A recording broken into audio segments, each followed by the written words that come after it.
الحمد لله وكفى وسلام على عباده الذين اصطفى أما بعد فقد قال الله تبارك وتعالى في كلامه العظيم أعوذ بالله من الشيطان الرجيم بسم الله الرحمن الرحيم فاذكروني أذكركم واشكروا لي ولا تكفرون صدق الله العظيم আল্লাহ তাবারক তাআলার লাখ লাখ শুকরিয়া। আজ আমরা এই পবিত্র মজলিসে বুজুর্গানের দিন এবং উলামায়ে কেরামদের সোহবতে বসার আমরা সুযোগ পেয়েছি। এর জন্য আল্লাহর দরবারে আমরা একবার শুকরিয়া আদায় করি, আলহামদুলিল্লাহ। যে বিশ্ব নবী সাল্লাল্লাহু আলাইহি ওয়াসাল্লাম আমাদের আদর্শ, সেই নবী, তার উপরে স্বয়ং আল্লাহ তাবারক তাআলা দরুদ পড়ছেন। এই জন্য আমরা সবাই একবার দরুদ পড়ি সাল্লাল্লাহু আলাইহি ওয়াসাল্লাম। প্রত্যেকটা মানুষের মধ্যে একটা দিল আছে, একটা অন্তর আছে। আল্লাহর কাছে ওই দিল এবং অন্তরটা, ওইটাই হলো দামি। তিনি সেইটাই দেখেন। সেই দিল এবং অন্তর সবার আছে। পৃথিবীর শুরু থেকে নিয়ে এই পর্যন্ত, হযরত আদম আলাইহিস সালাম থেকে নিয়ে এই পর্যন্ত সমস্ত মানুষের দিল আছে, অন্তর আছে। কিন্তু আল্লাহ তিনি কোনটা চান?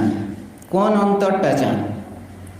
যে অন্তরটা পাক এবং পবিত্র, যার মধ্যে কোনো গন্দেগি নেই, যার মধ্যে কোনো খারাপি নেই, পবিত্র অন্তর, সেই অন্তরটা হলো আল্লাহর কাছে দামি। এই জন্য আল্লাহ তাবারক তাআলা এই অন্তরটাকে পরিষ্কার করার জন্য বিভিন্ন রকমের পদ্ধতি তিনি বলেছেন এবং আল্লাহ নবী সাল্লাল্লাহু আলাইহি ওয়াসাল্লাম বলেছেন।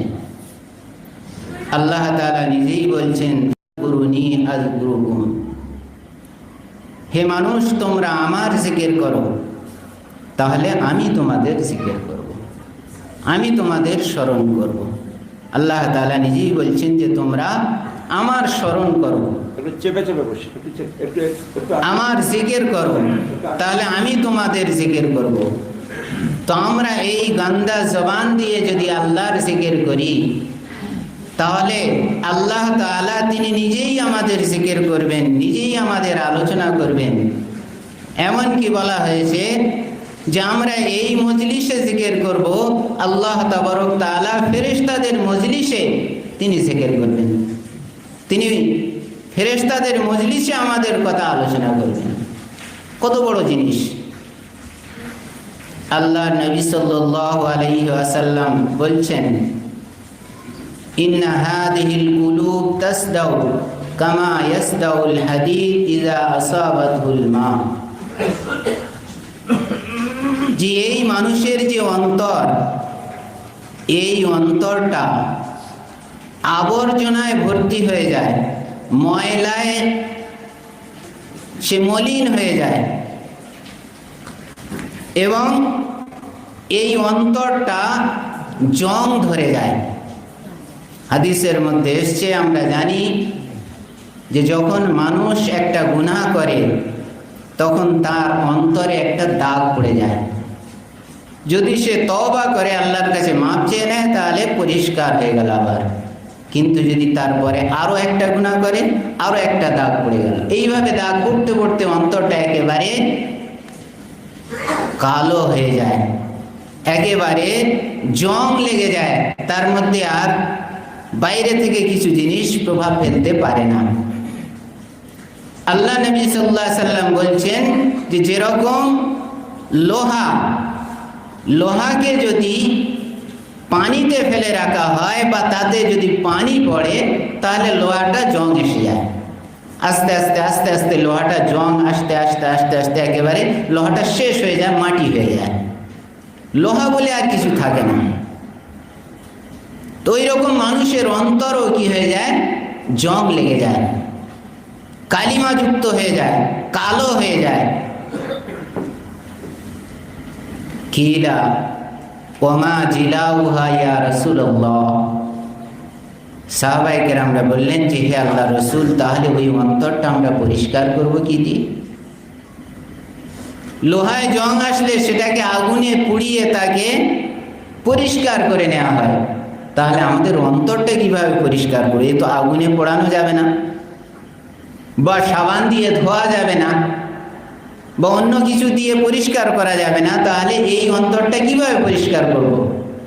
আল্লাহ নবী সাল্লাল্লাহু আলাইহি ওয়াসাল্লাম বললেন, কাসরাতু যিকরিল মাউত ওয়া কাসরাতি তিলাওয়াতিল কুরআন। কোরআন বেশি বেশি করে তেলাওয়াত করা এই অন্তরের মরিচা, অন্তরের জং এবং অন্তরের ময়লাটাকে পরিষ্কার করে দেবে। কোরআন কত বড় একটা জিনিস যে কোরআন শরীফ আমি মুখে পড়বো, আমার অন্তরটা পরিষ্কার হতে থাকবে। মুখে আমি কোরআন শরীফ তেলাওয়াত করব, আমার ভিতরের অন্তরটা কি হবে? পরিষ্কার হতে থাকবে। সেই জন্য কাসরাতু তিলাওয়াতিল কুরআন, কোরআনকে বেশি বেশি করে তেলাওয়াত করা, আর মৌতের মৃত্যুর কথা বেশি বেশি করে স্মরণ করা, এটা হলো আমাদের অন্তরটা পরিষ্কার করার একটা পদ্ধতি। আল্লাহ নবী সাল্লাল্লাহু আলাইহি ওয়াসাল্লাম বলে দিলেন।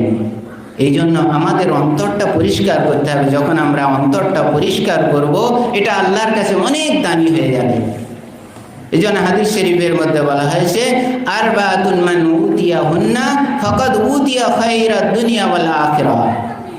চারটে জিনিস যদি মানুষ পেয়ে যায়, তাহলে সে দুনিয়ার সমস্ত মঙ্গল, সমস্ত ভালাই সে পেয়ে গেল, আর আখিরাতের সমস্ত মঙ্গল এবং ভালাই পেয়ে গেল। কি? কলবুন জাগির, জিকির করলে ওয়ালা অন্তর, যে অন্তরে আল্লাহর জিকির করা হয়। জিকির করার জন্য কোনো রকমের কোনো পয়সা খরচ হয় না, এমনকি কোনো কাজও ক্ষতি করতে হয় না। মুখে শুধু আল্লাহর জিকির করব, লা ইলাহা ইল্লাল্লাহ, লা ইলাহা ইল্লাল্লাহ, এই জিকির আমরা করব, ইস্তিগফার আমরা পড়ব, এবং সব থেকে বড় আফজালু যিকরি লা ইলাহা ইল্লাল্লাহ, লা ইলাহা ইল্লাল্লাহ হলো সব থেকে বড় জিকির। এবং কোরআন শরীফ তেলাওয়াত করা, এটাও আল্লাহর জিকির। যদি আমরা উঠতে বসতে চলতে ফিরতে আল্লাহর জিকির করি, কোরআন শরীফ তেলাওয়াত করি, আমাদের অন্তরটা পরিষ্কার হবে। ও কলবুন শাকির, আর শুকর করনে ওয়ালা দিল, যে অন্তরে আল্লাহর শুকর করে, আল্লাহর কৃতজ্ঞতা আদায় করে। আর তৃতীয় নম্বর হলো লিসানুন জাকির, কলবুন শাকির, ওয়া বাদানুন আলাল বালাই সাবির। যখন কোনো দুঃখ আসবে, কষ্ট আসবে, তখন সে সবর করবে, ধৈর্য ধরবে। আমরা সামান্য একটু কষ্ট এলে জিকির ওদিকে থাক আর শুকর করা ওদিকে থাক, আমরা মুখে আল্লাহর কি করি? নাশুকরি করে থাকি।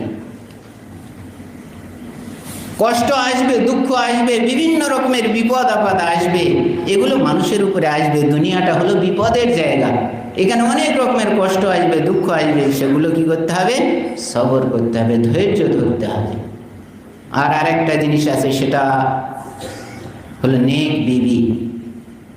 তো এই চারটে জিনিস যদি আমরা পেয়ে যাই, আর এটা মানুষের পাওয়া কোনো অসম্ভব নয়।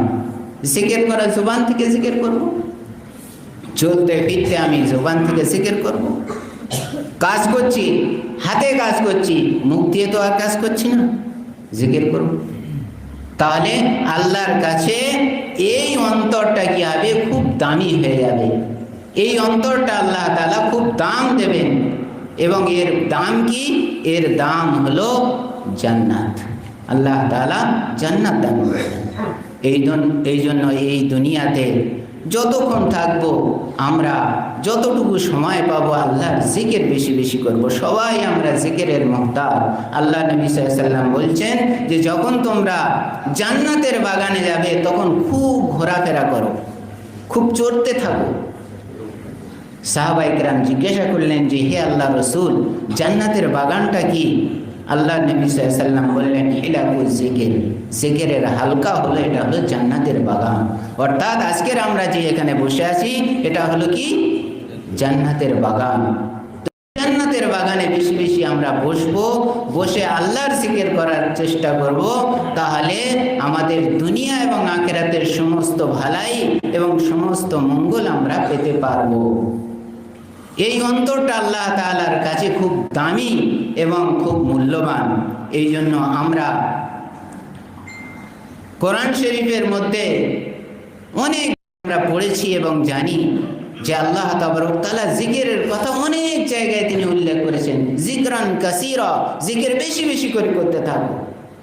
যে কাজের মধ্যে জিকির বেশি তার দাম অনেক বেশি, যে নামাজের মধ্যে জিকির বেশি তার দাম অনেক বেশি।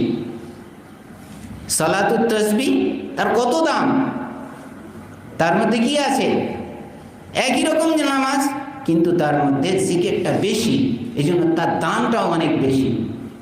আর আল্লাহ নবী সাল্লাল্লাহু আলাইহি সাল্লাম এই জিকির খুব বেশি বেশি করতেন।